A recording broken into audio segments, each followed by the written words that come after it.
കേരളത്തിൽ ദുരൂഹ സാഹചര്യത്തിൽ കാണാതായവരിൽ ചിലർ IS-ൽ ചേർന്നുവെന്ന സംശയം നിലനിൽക്കുന്നതിനിടെയാണ് മുംബൈയിലെ ഇസ്ലാമിക മതപ്രഭാഷകൻ സാക്കിർ നായിക്കിനെ പിന്തുണച്ചുകൊണ്ട് മുസ്ലിം ലീഗ് രംഗത്തെത്തിയിരിക്കുന്നത്. സാക്കിർ നായിക് ഭീകരവാദത്തെ പ്രോത്സാഹിപ്പിക്കാൻ കൂട്ടുനിന്ന വ്യക്തിയാണെന്നും ലീഗിന്റെ നിലപാട് സംശയകരമാണെന്നും കേരളത്തിലെ പ്രമുഖ രാഷ്ട്രീയ കക്ഷികൾ പ്രതികരിച്ചിരിക്കുന്ന സാഹചര്യത്തിലാണ് മുസ്ലിം ലീഗിന്റെ അഖിലേന്ത്യാ സെക്രട്ടറിയും MP-യുമായ ശ്രീ E.T. മുഹമ്മദ് ബഷീർ ഇന്ന് വ്യൂ പോയിന്റിൽ എന്നോടൊപ്പം എത്തുന്നത്. Sir, very warm welcome to the Shri E.T. Muhammad Basheer, ഇതിനു മുൻപും പല സന്ദർഭങ്ങളിൽ മുസ്ലിം ലീഗ് തീവ്രവാദവുമായി ബന്ധപ്പെട്ട വിഷയങ്ങളിൽ ശക്തമായ എതിർ നിലപാട് സ്വീകരിച്ച് കേരളത്തിൽ മാതൃകയായിട്ടുള്ള രാഷ്ട്രീയ പ്രസ്ഥാനമാണ്. അത് അയോധ്യ കേസിൽ വലിയ സാമുദായിക ധ്രുവീകരണത്തിന് ഇടവെച്ച ഘട്ടത്തിലും വളരെ പക്വമായ നിലപാട് ലീഗ് സ്വീകരിച്ചിട്ടുണ്ട്. തടിയൻ്റെ വീട് നസീറിൻ്റെ കാര്യത്തിൽ വന്നപ്പോഴും ലീഗ് നിലപാടെടുത്ത് അകന്നു നിന്നു. അബ്ദുൽ നാസർ മദനിയുടെ കാര്യത്തിലും ലീഗിൻ്റെ നിലപാട് അതുതന്നെയായിരുന്നു. അവസാനം മനുഷ്യാവകാശ വിഷയം എന്ന നിലയിലാണ് ലീഗ് അതിന് അനുകൂലമായ ഒരു നിലപാടെടുത്തത്. ഇങ്ങനെ തീവ്രവാദവുമായി ബന്ധപ്പെട്ട കാര്യങ്ങളിലെല്ലാം വളരെ പെട്ടെന്ന് പക്വമായ നിലപാടെടുത്തിട്ടുള്ള മുസ്ലിം ലീഗ് എന്തുകൊണ്ടാണ് സാക്കിർ നായിക്കിന്റെ കാര്യത്തിൽ ഇത്ര പെട്ടെന്ന് അനുകൂലമായ ഒരു നിലപാടെടുത്തിരിക്കുന്നത്? ഞങ്ങളുടെ നിലപാടിൽ മാറ്റമില്ല. തീവ്രവാദത്തിനെതിരായിട്ടുള്ള നിലപാട് ഞങ്ങൾ എടുത്തിട്ടുണ്ട്, അന്നും എടുത്തിട്ട് ഇന്നും എടുക്കുന്നത്. ഒരു രാഷ്ട്രീയ പാർട്ടി എന്നുള്ള നിലയിൽ തീവ്രവാദത്തിനെതിരായിട്ടുള്ള നിലപാട് എടുക്കുകയും അതിനെക്കുറിച്ച് രാജ്യത്ത് ചർച്ച ഉയർത്തി കൊണ്ടുവരികയും ക്യാമ്പയിൻ നടത്തുകയും യുവാക്കൾ അതിലേക്ക് വഴിതെറ്റി പോകാതിരിക്കാൻ ആവശ്യമായ ബോധവൽക്കരണം നടത്തുകയും ചെയ്തൊരു പാർട്ടിയാണ് ഞങ്ങളുടെ പാർട്ടി. ആ നിലപാടിൽ ഇപ്പോഴും മാറ്റമില്ല. അതോടൊപ്പം തന്നെ ഇപ്പോൾ നിങ്ങളുടെ ചോദ്യവും ഇതായിട്ടുള്ളൊരു വ്യത്യാസം എന്താണെന്ന് വെച്ചാൽ, ഷാക്കിർ നായിക് എന്ന് പറയുമ്പോഴത്തേക്കും അത് തീവ്രവാദമാണ് എന്ന് വല്ലവരും പറയുന്നുണ്ടെങ്കിൽ അതിനോട് ഞങ്ങൾക്ക് യോജിപ്പില്ല. ഭീകരതയ്ക്ക് ആക്കം കൂട്ടുന്നവരെ സഹായിക്കുന്ന നിലപാട് എന്ന് CPI അടക്കം അത് അതിലേക്ക് ഞാൻ പിന്നെ വരാം. CPIയുടെ മറ്റ് പാർട്ടികളുടെ പ്രതികരണത്തിലേക്ക് വരാം. ഞങ്ങൾ എന്തുകൊണ്ടാണ് പറഞ്ഞതെന്ന് ചോദിച്ചാൽ, ഞങ്ങൾ പറഞ്ഞു ഷാക്കിർ നായിക് ഒരു സുപ്രഭാതത്തിൽ വന്ന് പെട്ട ഒരാളൊന്നുമല്ല. 91 മുതലുള്ള അദ്ദേഹത്തിൻ്റെ സ്ഥാപനമുണ്ട്. ധാരാളം പുസ്തകങ്ങൾ ഇവിടെ ഇറങ്ങിയിട്ടുണ്ട്. അദ്ദേഹത്തിൻ്റെ പേരിലുള്ള ധാരാളം പുസ്തകങ്ങളുണ്ട്. ഒരുപാട് ഇതുണ്ട്. യൂട്യൂബ്. താങ്കൾ അന്ന് മുതൽ അദ്ദേഹത്തെ ഫോളോ ചെയ്യുന്നുണ്ട്? ഞാൻ സ്വാഭാവികമായിട്ടും ഒരുപാട് ഇത്തരം പുസ്തകങ്ങൾ വായിക്കുന്ന ആളാണ്. ഇദ്ദേഹത്തിൻ്റെ പുസ്തകം ഞാൻ വായിച്ചിട്ടുണ്ട്. ഇപ്പോൾ വിവാദം വന്നപ്പോൾ അദ്ദേഹത്തിൻ്റെ പ്രസംഗം എന്താണെന്ന് ഞാൻ കൂടുതൽ നോക്കിയിട്ടുണ്ട്. അപ്പോൾ ഈ യൂട്യൂബുകൾ, ഈ പുസ്തകങ്ങൾ, അദ്ദേഹം ഡിബേറ്റുകൾ നടത്തിയിട്ടുണ്ട്. ധാരാളം ഡിബേറ്റ് നടത്തിയിട്ടുണ്ട്. ഇതൊക്കെ ഓപ്പൺ ഡോക്യുമെൻറ്റ്സ് ആണ്. ആർക്കും അവരെ വിരൽത്തുമ്പിൽ കിട്ടാൻ സാധിക്കുന്ന കാര്യങ്ങളാണ്. Nothing to hide. ട്രാൻസ്പെറൻ്റ് ആണ് എല്ലാം. അതിൽ ഏതെങ്കിലും ഒരു വാചകം തീവ്രവാദത്തെ, ഭീകരതയെ പ്രോത്സാഹിപ്പിക്കുന്നതായി കണ്ടെത്താൻ ഒക്കില്ല. ഇന്ന് വരെ ഈ വിമർശകന്മാർക്ക് അത് പുറത്തു കൊണ്ടുവരാനും കഴിഞ്ഞിട്ടില്ല. ബംഗ്ലാദേശിൽ പീസ് TV അതിലേക്ക് ഞാൻ വരാം. അങ്ങനെ നിൽക്കുന്ന ഒരാൾ മാത്രമല്ല, മറിച്ചാണ്. അതായത് ഭീകരതയ്ക്കെതിരായിട്ട് അദ്ദേഹം ശക്തമായിട്ട് നിലപാടെടുത്തിട്ടുണ്ട്. അദ്ദേഹത്തിൻ്റെ പുസ്തകങ്ങളിലുണ്ട്, അദ്ദേഹത്തിൻ്റെ യൂട്യൂബ് പ്രസംഗങ്ങളിലുണ്ട്, ഡിബേറ്റിലുണ്ട്. അങ്ങനെ തീവ്രവാദത്തിനെതിരായി ശക്തമായൊരു സമീപനമെടുത്താൽ, എന്നാൽ ഇസ്ലാമിക് ഐഡിയോളജിൻ്റെ നന്മയെക്കുറിച്ച് രാജ്യത്ത് വളരെ ശക്തമായി പ്രതികരിച്ച ഒരാൾ അദ്ദേഹത്തെ തീവ്രവാദിയായി മുദ്ര കുത്തുന്ന സമയത്ത് അതിനോട് യോജിക്കാൻ ഒക്കില്ല. അദ്ദേഹത്തിൻ്റെ വക്താവ് കൂടിയാണ്. സലഫിയോ എന്നുള്ളതല്ല, അദ്ദേഹം ഇസ്ലാമിക് ഐഡിയോളജിയെക്കുറിച്ച്, അതിൻ്റെ എല്ലാ വശങ്ങളെക്കുറിച്ചും വളരെ നന്നായിട്ട് സംസാരിക്കുന്ന വ്യക്തിയാണ്. E.T. മുഹമ്മദ് ബഷീറിനെ സംബന്ധിച്ച് അദ്ദേഹം ഒരു ഇസ്ലാമിക പണ്ഡിതനാണ്. ഇസ്ലാമിൻ്റെ ഒരു പ്രത്യയശാസ്ത്രം എന്ന നിലയിൽ ഇസ്ലാമിന് ജനസമക്ഷം അവതരിപ്പിക്കുന്ന കാര്യത്തിൽ ഏറ്റവും നല്ല പ്രസൻറ്റേഷൻ നടത്തുന്ന, അഗാധമായ പാണ്ഡിത്യത്തിൻ്റെ അടിസ്ഥാനത്തിൽ സംസാരിക്കുന്ന ഒരു വ്യക്തിയാണ്. അദ്ദേഹത്തെ തീവ്രവാദിയായിട്ട് ചിത്രീകരിക്കുന്നതിൽ യാതൊരു പരിസ്ഥിതിയിലും യോജിക്കാൻ ഒക്കില്ല എന്നത് ഞങ്ങൾ പറഞ്ഞിട്ടുള്ളത് ഞങ്ങളുടെ അറിവിൻ്റെ അടിസ്ഥാനത്തിൽ, ഞങ്ങൾ പഠിച്ചതിൻ്റെ അടിസ്ഥാനത്തിൽ, ഞങ്ങൾ വിലയിരുത്തിയതിൻ്റെ അടിസ്ഥാനത്തിൽ. ഇക്കാര്യം ചർച്ച ചെയ്തപ്പോൾ മുസ്ലിം ലീഗിൻ്റെ ഉന്നതാധികാര സമിതിയിൽ, പ്രവർത്തക സമിതിയിലും ഐകകണ്ഠേന ഒരു തീരുമാനത്തിലെത്താൻ സാധിച്ചിട്ടുണ്ട്. പലരും, അല്ലെങ്കിൽ ചിലരെങ്കിലും ഒരു എതിരഭിപ്രായം ഉന്നയിച്ചിട്ടുണ്ട്. ഒരുമിച്ചാണ് പറഞ്ഞിട്ടുള്ളത്. മറ്റൊക്കെ വാർത്തകൾ ക്രിയേറ്റ് ചെയ്യപ്പെട്ടതാണ്. ഞങ്ങൾ ഒരുമിച്ചെടുത്ത തീരുമാനമാണ്.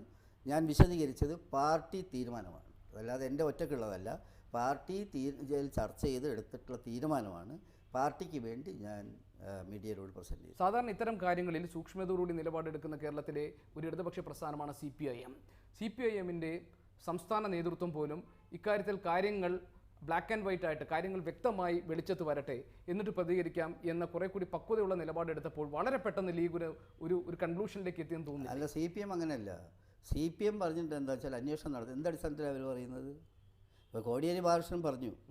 കോടിയേരി ബാലകൃഷ്ണൻ പ്രസ്താവന കണ്ട എന്താണെന്ന് വെച്ചാൽ, അവരൊരു മുൻവിധിയോട് ഈ ആരോപണം വളരെ ഗൗരവമുള്ളതാണ്, അതുകൊണ്ട് അത് ഉടനെ അന്വേഷണം നടത്തണം. അന്വേഷണം ആരും ഇത് കണ്ടെത്തിയിട്ടില്ലല്ലോ. അന്വേഷണം നടത്തുന്നതിന് മുമ്പ് എങ്ങനെ അവരങ്ങനെ നിഗമനത്തിലെത്തുക? അതാണല്ലോ ചർച്ച ചെയ്യപ്പെടുന്നത്. ഞങ്ങളെത്തിയ നിഗമനം എന്താണെന്ന് വെച്ചാൽ, ഞങ്ങൾ ഈ കാലം വരെ അദ്ദേഹത്തിൻ്റെ കാര്യങ്ങൾ ഞാൻ പറഞ്ഞതുപോലുള്ള കാര്യങ്ങൾ വിലയിരുത്തിയിട്ടാണ്. CPM എന്ത് അടിസ്ഥാനത്തിലാണ് പറയുന്നത്? CPM പറഞ്ഞു എന്നല്ല ഞാൻ പറയുന്നത്. അതിൽ യഥാർത്ഥത്തിൽ മുഖ്യമന്ത്രി പറഞ്ഞിട്ടുള്ളൊരു കാര്യമുണ്ട്, കോടിയേരി ബാലകൃഷ്ണൻ പറഞ്ഞിട്ടുള്ള വേറൊരു കാര്യമുണ്ട്. മുഖ്യമന്ത്രി പറഞ്ഞിട്ടുള്ള ഒരു കാര്യം എന്താണെന്ന് വെച്ചാൽ, ഇവിടെ ഒരു സമുദായത്തെ ഒറ്റതിരിഞ്ഞ് ആക്ഷേപിക്കുന്ന വിധത്തിലുള്ള സംഗതി ഉണ്ട്, അത് വളരെ മോശമാണെന്നാണ്. അതേ സമയത്ത് കോടിയേരി ബാലകൃഷ്ണൻ വ്യത്യസ്തമായി ഷാക്കിർ നായിക്കിനെ സംബന്ധിച്ചിടത്തോളം അന്വേഷണം നടത്തേണ്ടതുണ്ട് എന്നുള്ള സ്വഭാവത്തിലാണ് പറഞ്ഞത്. എന്തടിസ്ഥാനത്തിലാണ് പറയുന്നത്? അദ്ദേഹത്തിൻ്റെ കയ്യിൽ എന്താ തെളിവുള്ളത്? അപ്പോൾ ഞാൻ പറഞ്ഞു വരുന്ന കാര്യം എന്താണെന്ന് വെച്ചാൽ, ഈ ആക്ഷേപം പറയുന്ന ആളുകൾ പറയണമല്ലോ, ഞങ്ങളുടെ കയ്യിൽ ഇന്ന തെളിവുണ്ട്, ഞങ്ങൾക്ക് ഷാക്കിർ നായിക്കിനെ കുറിച്ച് ഇന്ന പരാതിയുണ്ട്, അതിന് ഇന്ന തെളിവുണ്ട് എന്ന് പറയാതെ ആരെങ്കിലും അങ്ങ് ഷാക്കിർ നായിക്ക് ഭീകരവാദിയാണെന്ന് പറഞ്ഞാൽ അത് ഏറ്റുപിടിക്കേണ്ട പാർട്ടിയല്ല മുസ്ലിം ലീഗ് പാർട്ടി. മുസ്ലിം ലീഗ് പാർട്ടി ഏത് കാര്യത്തെയും സത്യത്തിൻ്റെ അടിസ്ഥാനത്തിൽ വിലയിരുത്തുന്നത് ഒരു പാർട്ടിയാണ്. ബംഗ്ലാദേശിൽ ഉണ്ടായിട്ടുള്ള സ്ഫോടന പരമ്പരയ്ക്ക് പിന്നിൽ പ്രചോദനം നൽകുന്ന തരത്തിലുള്ള ഇടപെടൽ അദ്ദേഹത്തിൻ്റെ പ്രസംഗത്തിലൂടെയും മറ്റും ഉണ്ടായി എന്ന ആക്ഷേപമാണല്ലോ ജാക്കിർ നായിക്കിനെതിരെ ഉള്ളത്. അത്തരം കാര്യങ്ങളിൽ അല്ലെങ്കിൽ ഈ തരത്തിലുള്ള ഒരു ഭീകരവാദ പ്രവർത്തനങ്ങൾക്ക് യുവാക്കളെ പ്രേരിപ്പിക്കുന്ന തരത്തിൽ IS-ലേക്ക് എത്തുന്നതിന് അവരെ പ്രേരണ ചെലുത്തുന്ന തരത്തിൽ ഉള്ള ഒരു പ്രസംഗമാണോ അദ്ദേഹത്തിൻ്റെത്? പ്രഭാഷണമാണോ അദ്ദേഹത്തിൻ്റെ? അങ്ങനെ ഒരു പ്രഭാഷണം അദ്ദേഹം നടത്തിയത് ഇന്നതാന്ന് പറയട്ടെ എന്നേ. എൻ്റെ പോയിൻ്റ് എന്താണെന്ന് വെച്ചാൽ, ഈ പറയുന്നവർ ഇപ്പോൾ ഒരാൾ പറയുകയാണ്, ഞാൻ ഇപ്പോൾ ET മുഹമ്മദ് ബഷീറിൻ്റെ പ്രസംഗം കേട്ടിട്ടാണ് ഞാൻ ഇന്ന കുഴപ്പം കാണിക്കുന്നതെന്ന് പറഞ്ഞാൽ അതിനെന്താ പ്രശ്നം? ഒരാൾ പറഞ്ഞു എന്ന് പറഞ്ഞാൽ വേറെ കാര്യം കൂടി പറയാം. ഇത് റിപ്പോർട്ട് ചെയ്തൊരു പത്രമുണ്ട് ബംഗ്ലാദേശിൽ, നിങ്ങളുടെ പത്രത്തിലൊക്കെ റിപ്പോർട്ട് വന്നൊരു കാര്യമാണ്. എന്താണെന്ന് വെച്ചാൽ, ഞങ്ങൾ തെറ്റായിട്ടാണ് റിപ്പോർട്ട് ചെയ്തത് എന്ന് പറഞ്ഞ കാര്യവും ഇതിൻ്റെ കൂടെ നിങ്ങൾ കൂട്ടിച്ചേർത്ത് വായിക്കേണ്ട കാര്യമാണ്. മീഡിയ വണ്ണിൻ്റെ തന്നെ ഉടമസ്ഥയിലുള്ള പത്രം അത് റിപ്പോർട്ട് ചെയ്തിട്ടുള്ള ആ പത്രം മാത്രമല്ല, കേരളത്തിലെ എല്ലാ പത്രങ്ങളും റിപ്പോർട്ട് ചെയ്തിട്ടുണ്ട്. ഞങ്ങളിങ്ങനെ ഇദ്ദേഹത്തിൻ്റെ പ്രസംഗം കേട്ടിട്ടാണ് ഈ ചെറുപ്പക്കാർ പ്രചോദിതരായിട്ടുള്ളതെന്ന് പറഞ്ഞത് തെറ്റായിപ്പോയി എന്ന് ആ പത്രം ലോകത്തോട് പറഞ്ഞിട്ടുണ്ട്. അതുകൂടി കൂട്ടിച്ചേർത്ത് വായിക്കേണ്ടതാണ്. ഇവിടെ BJP നേതൃത്വം കൊടുക്കുന്ന സർക്കാർ ഏതെങ്കിലും തരത്തിൽ ഇസ്ലാമിക വിഭാഗത്തിൽ ഒരു ഭിന്നത ഉണ്ടാക്കാൻ വേണ്ടിയുള്ള ശ്രമം നടത്തുന്നതായി ലീഗ് സംശയിക്കുന്നുണ്ട്. ഉദാഹരണത്തിന് ഇപ്പോൾ സൂഫിസവും സൽഫീസും തമ്മിലുള്ള ഒരു ദ്വന്ദ്വം ഇവിടെ രൂപപ്പെടുത്തിയെടുക്കാനുള്ള ശ്രമം ഏതെങ്കിലും തരത്തിൽ കേന്ദ്ര സർക്കാർ നടത്തുന്നുണ്ടോ? ഈ അടുത്ത കാലത്ത് ഡൽഹിയിലെ സൂഫി സമ്മേളനത്തിൽ സലഫികൾക്കെതിരെ കണക്കറ്റ വിമർശനം ഉയരുകയുണ്ടായി. സലഫി വിഭാഗത്തോട് കുറെ കൂടി ചേർന്ന് നിൽക്കാൻ ലീഗ് രാഷ്ട്രീയമായി താല്പര്യം കാണിക്കുന്നു എന്ന് മനസ്സിലാക്കുന്നു. ലീഗ് സൂഫിസത്തെ സംബന്ധിച്ചോ സലഫിസത്തെ സംബന്ധിച്ചോ ഒന്നും അതൊക്കെ വേറെ ഡിസ്കസ് ചെയ്യപ്പെടേണ്ട പോയിൻ്റാണ്. മുസ്ലിം ലീഗ് എന്ന് പറഞ്ഞാൽ സൂഫിസത്തിൻ്റെ കൂടെയോ ഈ സലഫിസത്തിൻ്റെ കൂടെയോ ഒന്നും നിൽക്കുന്ന പാർട്ടി മുസ്ലിം ലീഗാണ്. സമുദായ രംഗത്ത് മതരംഗത്ത് ധാരാളം പ്രസ്ഥാനങ്ങളുണ്ടാവും. അവയോടൊക്കെയുള്ള ഞങ്ങളുടെ സമീപനം അത് നിങ്ങൾക്കെല്ലാം അറിയാവുന്ന കാര്യമാണ്. അതല്ല ഞങ്ങളൊരു പക്ഷത്തൊന്നുമല്ല, അത് വേറെ കാര്യം. പിന്നെ BJP സൂഫി സമ്മേളനം വിളിച്ചു കൂട്ടിയെന്ന് പറഞ്ഞു ഡൽഹിയിൽ. BJP സൂഫി സമ്മേളനം വിളിക്കുന്നതിൻ്റെ അർത്ഥം എന്താ മനസ്സിലാക്കാനുള്ള ബുദ്ധി ഈ നാട്ടിലെ മുഴുവൻ ആളുകൾക്ക് ഉണ്ട്. സൂഫീസ് ഒരു നല്ല പ്രസ്ഥാനം എന്ന് വിചാരിച്ചിട്ടാണോ? അല്ല. അപ്പോൾ അവർ എന്ത് വേണം? ഈ മാർഗത്തിലൂടെയൊക്കെ ന്യൂനപക്ഷത്തിൻ്റെ മനസ്സിലേക്ക് കയറാൻ വേണ്ടിയുള്ള ചില കുടിലമായ വിദ്യ പ്രയോഗിക്കുന്നതല്ലാതെ BJPക്ക് എന്ത് സൂഫിസമാണ്? അപ്പോൾ അതൊക്കെ മനസ്സിലാക്കാൻ കഴിയുന്ന ആളുകളാണ് നമ്മളൊക്കെ.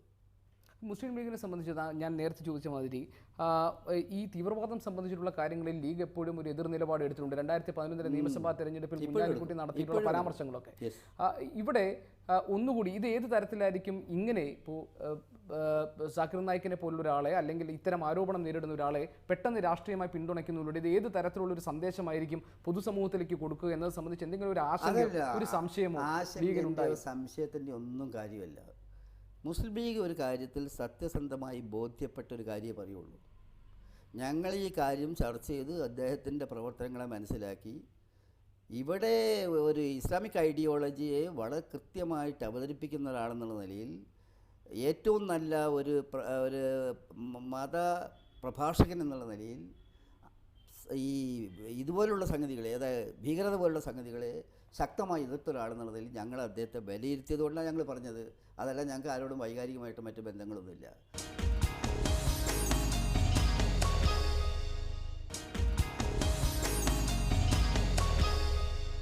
ഇസ്ലാമിക ഐഡിയോളജി അല്ലെങ്കിൽ ഫിലോസഫിയെ കൃത്യമായി ജനസമക്ഷത്തിൽ എത്തിക്കാൻ കഴിഞ്ഞിട്ടുള്ള ആളെന്ന നിലയിലാണ് താങ്കൾ സാക്കിർ നായിക്കിനെ പിന്തുണയ്ക്കുന്നത്. ഞാനല്ല, ഞങ്ങളുടെ പാർട്ടി തന്നെ, താങ്കളുടെ പാർട്ടി തന്നെ.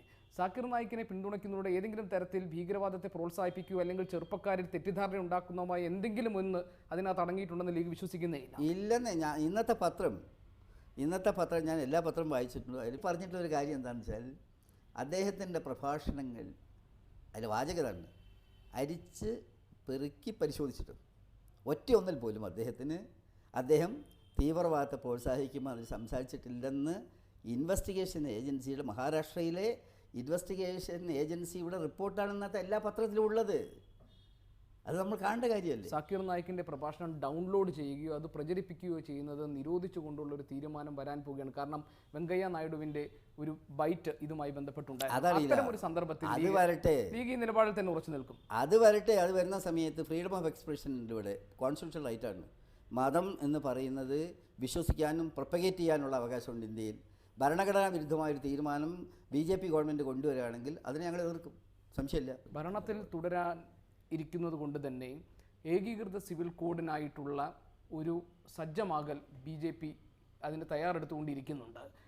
പുതിയ സാഹചര്യത്തിൽ പല മതസംഘടനകളും ഇതിൽ ഒരു പുനരാലോചനയ്ക്കും തയ്യാറായിരിക്കുന്നു. ഉദാഹരണത്തിന് സീറോ മലബാർ സഭ പോലെയുള്ള ക്രിസ്തീയ സഭകൾ പോലും ഇക്കാര്യത്തിൽ ഏറെക്കുറെ അനുകൂലമായ ചില തീരുമാനങ്ങളിലേക്ക് എത്തുന്നു.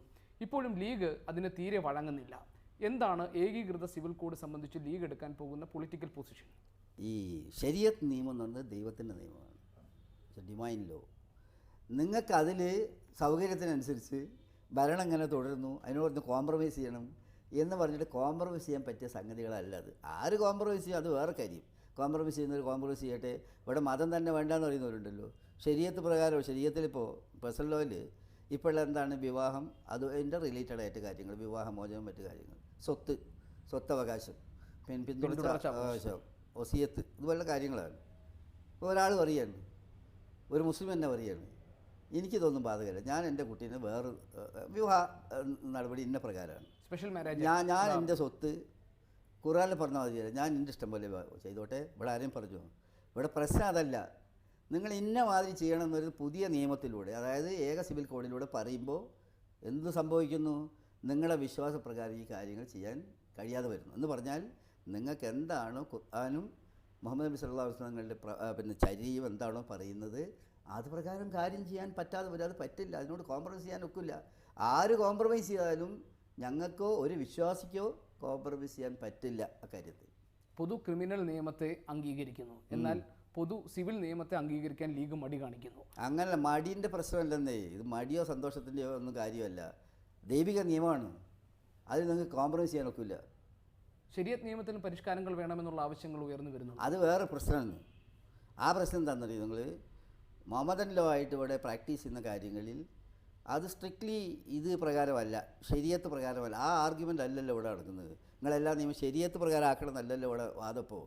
ഇവിടെ വാദം ശരീഅത്ത് തന്നെ വേണ്ടതാണ്. മറ്റത് വേറെ കാര്യമാണ്. നിങ്ങൾ മുഹമ്മദൻ ലോ ആയിട്ട് നിങ്ങൾ ഇപ്പോൾ കോടതികളിലൊക്കെ ഉദ്ധരിക്കുന്ന കാര്യത്തിൽ ശരീഅത്തിന് വിരുദ്ധമായിട്ട് വല്ലതും ഉണ്ടെങ്കിൽ അത് എന്ത് ചെയ്യണമോ, ശരീഅത്ത് പ്രകാരമാക്കി മാറ്റണമോ എന്നല്ല ഇപ്പോഴത്തെ ഡിസ്കഷൻ. ശരീഅത്ത് ലോ തന്നെ വേണ്ടെന്ന് അതിൻ്റെ സമയത്ത് അത് വളരെ സിമ്പിളായിട്ടുള്ള ഇഷ്യൂ അല്ല. ഏകീകൃത സിവിൽ കോഡിനെതിരായിട്ടുള്ള നിലപാടിൽ ഇനി എങ്ങനെയാണ് ലീഗ് രാഷ്ട്രീയമായി നീങ്ങാൻ പോകുന്നത്? അതായത് പ്രയോഗത്തിൽ എന്ന് പറഞ്ഞാൽ പാർലമെൻറ്റിൽ വരുന്ന സമയത്ത് ഞങ്ങൾ 2-3 മെമ്പർമാരുണ്ട്, 2 ആൾ ലോക്സഭയിലുണ്ട്, ഒരാൾ രാജ്യസഭയിലുണ്ട്, മറ്റെല്ലാ സമാന ചിന്താഗതിക്കാരും. ഞങ്ങൾ മീറ്റിംഗ് ഉണ്ടായിരുന്നല്ലോ ഇവിടെ, ഞങ്ങൾ പത്രത്തിലൊക്കെ കൊടുത്തിരുന്നു. എല്ലാ സംഘടനകളും ഉണ്ടായിരുന്നു ആ മീറ്റിങ്ങിൽ. യോജിച്ചൊരു പ്ലാറ്റ്ഫോം ഉണ്ടാക്കാൻ തീരുമാനിച്ചിരിക്കുകയാണ്. ഞങ്ങളിതിനോട് സമാന ചിന്താഗതിയുള്ള മുഴുവൻ ആളുകളായി ഡിസ്കസ് ചെയ്യാൻ പോവുകയാണ്. ഇതിനെപ്പറ്റി ഏറ്റവും ശക്തമായൊരു പ്രസ്താവനയാണ് കോൺഗ്രസിൻ്റെ നേതാവ് കൂടിയായിട്ടുള്ള ശ്രീ AK ആൻ്റണി അതിനെ സംബന്ധിച്ച് പറഞ്ഞിട്ടുള്ളത്. അതുപോലെ സാഹിത്യകാരന്മാർ, ബുദ്ധിജീവികൾ, സാംസ്കാരിക നായകന്മാർ, മതേതര തത്വം ഈ രാജ്യത്ത് നിലനിൽക്കണമെന്ന് ആഗ്രഹിക്കുന്ന സമാന ചിന്താഗതിയുള്ള ആളുകളെല്ലാമായി ഞങ്ങൾ സംസാരിച്ച് ഇതിനെതിരായി ഇന്ത്യയുടെ മനസാക്ഷി ഉയർത്തിക്കൊണ്ടുവരാൻ വേണ്ടി ഞങ്ങൾ ശ്രമിക്കും. പോലെ ദൈവത്തിന്റെ നിയമം എന്ന് പറയുന്നത് ഇസ്ലാമിക വിശ്വാസികളെ മാത്രം ബാധിക്കുന്നില്ല, അത് ക്രിസ്തീയ സഭകളെയും ഒക്കെ ബാധിക്കുന്നതാണ്. എന്നിട്ടും അതിൽ ചില ക്രിസ്തീയ സഭകളെങ്കിലും ഒരു പുനരാലോചനയ്ക്ക് തയ്യാറായിരിക്കുന്നു. സീറോ മലബാർ സഭ പോലെയുള്ള സഭകൾ അവരുടെ നിലപാടിനെ എങ്ങനെ കാണുന്നു? അതിപ്പോൾ അവരുടെ കാര്യമാണ്. കാരണം എന്ന് വെച്ചാൽ അവർക്കിപ്പോൾ അതിൻ്റെ ഡീറ്റെയിലേക്ക് എനിക്ക് പോകാൻ ഒക്കില്ല. കേരളത്തിലെ രാഷ്ട്രീയത്തിലേക്ക് വരാം. UDFൽ മുസ്ലിം ലീഗ് ഇപ്പോൾ സംതൃപ്തിയോടുകൂടി കഴിയുകയാണോ? തെരഞ്ഞെടുപ്പിന് ശേഷമുള്ള UDFിൻ്റെ പ്രവർത്തനത്തെ എങ്ങനെയാണ് ശ്രീ ടി മുഹമ്മദ് ബഷീർ താങ്കൾ വിലയിരുത്തുന്നത്? UDF കുറച്ചുകൂടി ഉഷാറാവണം. കാരണം UDF പ്രതിപക്ഷത്താണ്. പ്രതിപക്ഷ സമയത്ത് ധാരാളം വർക്കുകൾ ചെയ്യാനുണ്ട്. അതിപ്പോൾ ഗവൺമെൻറ് വന്നല്ലേ ഉള്ളൂ, നോക്കാം.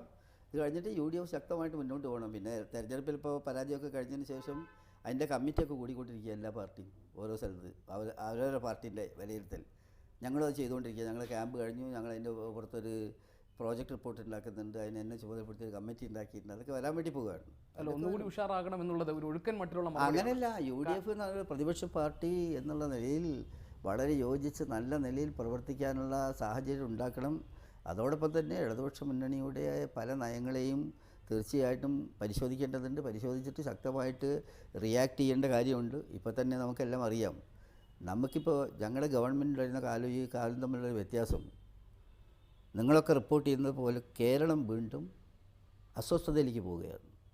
പല പത്രങ്ങളും മുഖപ്രസംഗം എഴുതി. ഇപ്പോൾ കണ്ണൂരൊക്കെ നിങ്ങൾക്കറിയാം, ഈ നാട് പുലർത്തിപ്പോകുന്ന എല്ലാ നന്മകൾക്കും നേരെ ഇപ്പോൾ വെല്ലുവിളി വരികയാണ്. എല്ലാ ദിവസവും നാട്ടിൽ ഈ കണ്ണൂർ ഭാഗങ്ങളിലൊക്കെ നടന്നുകൊണ്ടിരിക്കുന്ന സംഗതികൾ എന്താണ്? അപ്പോൾ അതുപോലുള്ള കാര്യങ്ങൾ കൺട്രോൾ ചെയ്യാൻ ഗവൺമെൻറ് കഴിയുന്നില്ല. മാത്രമല്ല, ഗവൺമെൻറ് ആവശ്യമില്ലാത്ത പ്രതികാര നടപടി ചെയ്യാണ്. ഇപ്പോൾ എന്താ ചെയ്യുന്നത്?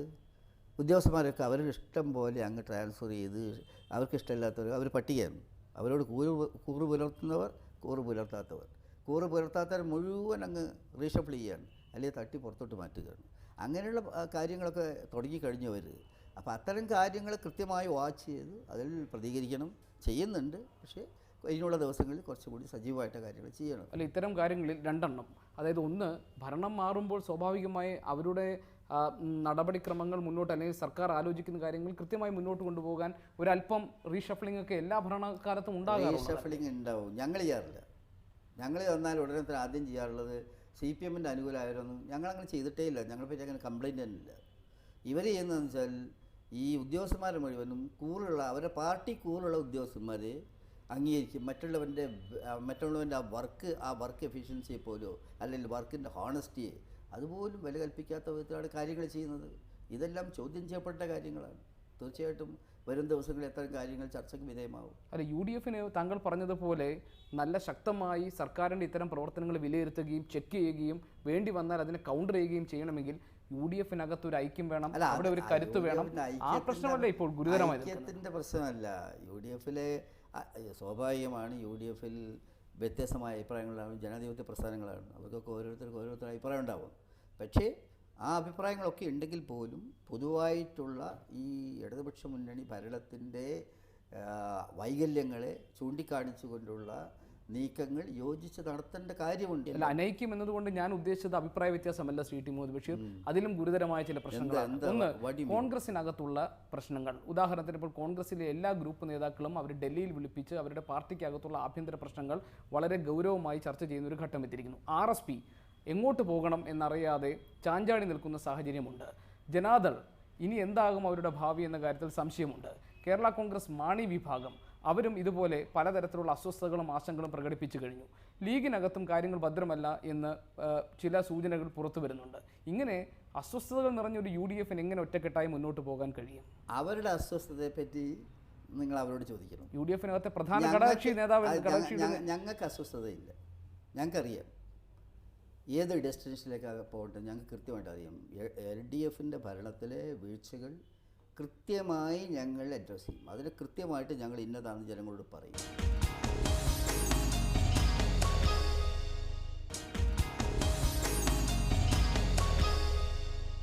സാക്കിർ നായിക്കിനെ ലീഗ് പിന്തുണയ്ക്കുന്നതും തീവ്രവാദത്തെ ലീഗ് എതിർക്കുകയും ചെയ്യുന്നതാണ് ലീഗിൻ്റെ രാഷ്ട്രീയമെന്ന് താങ്കൾ ആവർത്തിച്ചു പറഞ്ഞു. ISലേക്ക് മലയാളി റിക്രൂട്ട്സ് ഉണ്ടാകുന്നു എന്ന സംശയം ബലപ്പെട്ടു വരികയാണ്. പൂർണ്ണമായ സ്ഥിരീകരണമായിട്ടില്ലെങ്കിലും ഈ തരത്തിൽ സംശയങ്ങൾ ശക്തിപ്പെടുന്ന സാഹചര്യം നിലനിൽക്കുന്നുണ്ട്.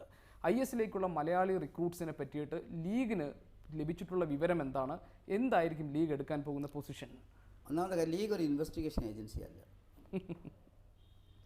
ഞങ്ങൾക്ക് ഇതെന്താ അങ്ങോട്ടാ പോയത്, ഇവർ പോയ ആളുകൾ എങ്ങോട്ടാ പോയത് ഞങ്ങൾക്ക് പറയാൻ ലീഗിനൊരു കൺസേൺ ഇല്ലേ? കാരണം ഇത് കമ്മ്യൂണിറ്റി ഒറ്റ തിരിക്കരുത് എന്ന് പിണറായി വിജയൻ പറഞ്ഞു. അതിലേക്ക് ഞാൻ പറയാം. അതായത് IS ഭീകര പ്രസ്ഥാനമാണ്, ശക്തമായിട്ട് എതിർക്കണം. ഈ വിവാദമൊക്കെ വരുന്നതിന് മുമ്പ് ഞങ്ങൾ എതിർത്തിട്ടുണ്ട്. ഞങ്ങളതിനെപ്പറ്റി ഞങ്ങളുടെ സംസ്ഥാന കമ്മിറ്റി ഒരു ഘട്ടത്തിൽ അതായിരുന്നു ഞങ്ങളുടെ മെയിൻ ക്യാപ്ഷൻ. കാരണം അവർ വന്നതിന് ശേഷം ഒരുപാട് അസ്വസ്ഥതകൾ ഉണ്ടായിട്ട് ലോകത്തെ പല രാജ്യങ്ങളിലും ഉണ്ടായിട്ടുണ്ട്. അതിൻ്റെ ഇമ്പാക്റ്റ് ഈവൻ നിങ്ങൾക്കറിയാം, മദീനയിൽ പോലും അതിൻ്റെ ഇത് നമ്മൾ കണ്ടു.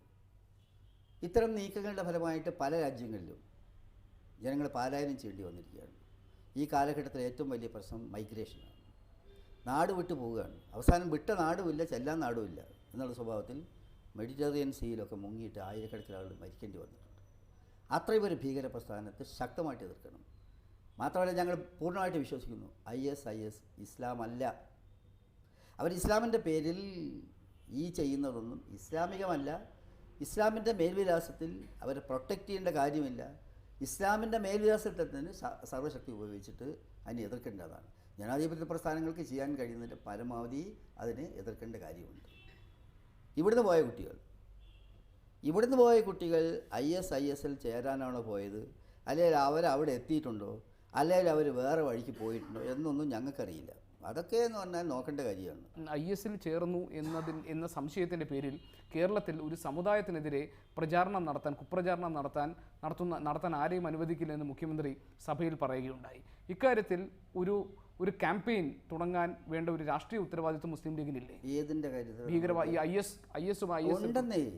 ഈ പറയുന്ന ആളുകൾ, ഈ പറഞ്ഞ മുഖ്യമന്ത്രി, ഈ പറഞ്ഞവരൊക്കെ നിൽക്കുന്നതിന് മുമ്പ് താത്വികമായിട്ട് ഇതിനെതിരായിട്ട് ഫൈറ്റ് ചെയ്തവരാണ് ഞങ്ങൾ. അതായത് ഇതിനെതിരായിട്ട് തീവ്രവാദപരമായ സമീപനങ്ങൾക്കെതിരായി വളരെ ശക്തമായൊരു നിലപാട് സ്വീകരിച്ച പാർട്ടിയാണ് മുസ്ലിം ലീഗ് പാർട്ടി. അതുകൊണ്ടാണ് ഞങ്ങൾ ISനെ സംബന്ധിച്ച് പുതിയ തീരുമാനമൊന്നുമല്ല. ഇത്തരത്തിലുള്ള ഇപ്പോൾ ഈ ISISലേക്ക് വരുന്നതിന് മുമ്പ് താലിബാനൊക്കെ ഉണ്ടായിരുന്നല്ലോ. താലിബാനിലുണ്ടായിരുന്ന കുറേ കമാൻഡോസ് ഇതൊക്കെ ഉണ്ടെന്നാണല്ലോ ഇപ്പോൾ പറയുന്നത്. അങ്ങനത്തെ എല്ലാ മൂവ്മെൻറ്റും ഞങ്ങൾ എതിർത്തതാണ്. ഞങ്ങൾ ഒരിക്കലും അവർ അംഗീകരിച്ചില്ലെന്ന് മാത്രമല്ല, ഞങ്ങൾ ഒരു രാഷ്ട്രീയ പാർട്ടിക്ക് ചെയ്യാൻ കഴിയുന്ന ചില കാര്യങ്ങളുണ്ട്.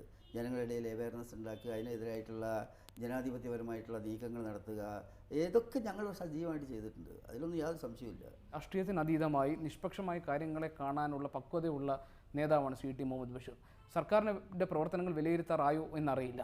ഇതുവരെയുള്ള പ്രവർത്തനങ്ങളെ CT മുഹമ്മദ് ബഷീർ എങ്ങനെ വിലയിരുത്തും? അതിനൊരു പോസിറ്റീവും ഒരു നെഗറ്റീവ് സൈഡുമാണോ ഉള്ളത്, അതോ പരിപൂർണ്ണമായും നെഗറ്റീവായിട്ടാണോ താങ്കൾ? പോസിറ്റീവ് സൈഡൊന്നും ഞാൻ കാണുന്നില്ല. ഇവർ അധികാരത്തിൽ വന്നിട്ട് ചെയ്യുന്ന കാര്യം എന്ന് പറയുന്നത്, അധികാരത്തിൽ വന്നുകൊണ്ടേ തന്നെ കുറേ കർമ്മപരിപാടികളുടെ മുന്നോട്ട് പോകണ്ടേ. ഇപ്പോൾ ചെയ്യുന്നതെന്ന് വെച്ചാൽ രാഷ്ട്രീയമായിട്ടുള്ള പ്രതികാരം തീർക്കുക, ആളുകളെ എക്സ്റ്റൻസസ് ട്രാൻസ്ഫർ ചെയ്യുക, അങ്ങനെയുള്ള കാര്യങ്ങൾ ഇവരുടെ രാഷ്ട്രീയം നടത്താൻ പലപ്പോഴും ഇവർ അധികാരത്തിൽ വന്നാൽ ചെയ്യാറുള്ളൊരു കാര്യം എന്താണെന്ന് വെച്ചാൽ അധികാരത്തെ പാർട്ടി വളർത്താൻ വേണ്ടി ഉപയോഗിക്കലാണ്. അതിൻ്റെ ലക്ഷണങ്ങൾ കണ്ടു തുടങ്ങിയിട്ടുണ്ട്. വേറെ അധികാരത്തിൽ വന്നപ്പോൾ ജഡ്ജ് ചെയ്യാൻ സമയമായിട്ടില്ല. പക്ഷേ ഈ ദിവസത്തിനുള്ളിൽ അവരെങ്ങോട്ടാണ് പോകുന്നതെന്നുള്ള ദിശാബോധം പോലും പോസിറ്റീവായിട്ട് കാണാൻ കഴിയാത്ത വിധത്തിലാണ് കാര്യങ്ങൾ നീങ്ങുന്നത്. 2011 താരതമ്യം ചെയ്യുമ്പോൾ 2 സീറ്റിൻ്റെ കുറവുണ്ടായിട്ടുണ്ട് ലീഗിന് ഇത്തവണ. അതുപോലെ തന്നെയാണ് വോട്ട് ഷെയറിൻ്റെ കാര്യത്തിലും ചില കുറവ് സംഭവിച്ചിട്ടുണ്ട്. ഭൂരിപക്ഷം വോട്ടുകളുടെ കാര്യത്തിൽ വർധനവുണ്ടെങ്കിൽ പോലും ലീഗിന് ഏതെങ്കിലും തരത്തിലുള്ള ഒരു അപജയം അല്ലെങ്കിൽ ഒരു കൊഴിഞ്ഞുപോക്ക് അല്ലെങ്കിൽ ഒരു ദുർബലത സംഭവിക്കുന്നുണ്ട് എന്ന ഒരു സംശയം CTക്കുണ്ടോ? ഈ തെരഞ്ഞെടുപ്പിലെ വോട്ടിൻ്റെ ട്രെൻഡ് നിങ്ങളെടുത്ത് പരിശോധിച്ചാൽ എല്ലാ പാർട്ടിക്കും ഗുണമുണ്ടായിട്ട് ദോഷമുണ്ടായിട്ടുണ്ട്. അത് ഞങ്ങൾക്കും ഉണ്ടായിട്ടുണ്ട്. ഞങ്ങൾക്ക് വോട്ട് കുറഞ്ഞിട്ടുണ്ട്. നിങ്ങൾ പറഞ്ഞ പോലെ ചില മണ്ഡലങ്ങളിൽ ഞങ്ങൾക്ക് വോട്ട് കുറഞ്ഞിട്ടുണ്ട്. ആ വോട്ട് കുറഞ്ഞതിനനുസരിച്ച് ചില മണ്ഡലത്തിൽ ഞങ്ങൾക്ക് കൂടിയിട്ടുണ്ട്. വലിയ വെല്ലുവിളി ഉണ്ടായിരുന്ന പല മണ്ഡലങ്ങളും ഞങ്ങൾ പിടിച്ചിട്ടുണ്ട്.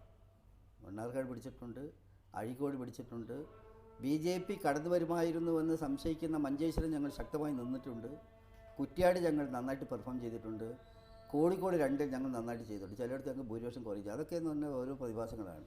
അതുപോലെ എല്ലാ സംഘടനയിലും ഉണ്ടായിട്ടുണ്ട്. ഞങ്ങൾക്ക് അതേസമയത്ത് ഞങ്ങൾ പറഞ്ഞത് ഞങ്ങൾക്ക് വന്നിട്ടുള്ള ചില സ്ഥലങ്ങളിൽ താഴോട്ട് പോയി പറഞ്ഞില്ലേ, അത് ചെറുതായിട്ടൊന്നും ഞങ്ങൾ കാണുന്നില്ല. പക്ഷേ അതും എന്ത് ചെയ്യാൻ പറ്റും, ഓവർകം ചെയ്യാൻ പറ്റില്ല. അതിന് പ്രവർത്തന ശൈലിയിലും രാഷ്ട്രീയ മുദ്രാവാക്യത്തിലും പുതിയ മാറ്റങ്ങൾ ആവശ്യമുണ്ടോ?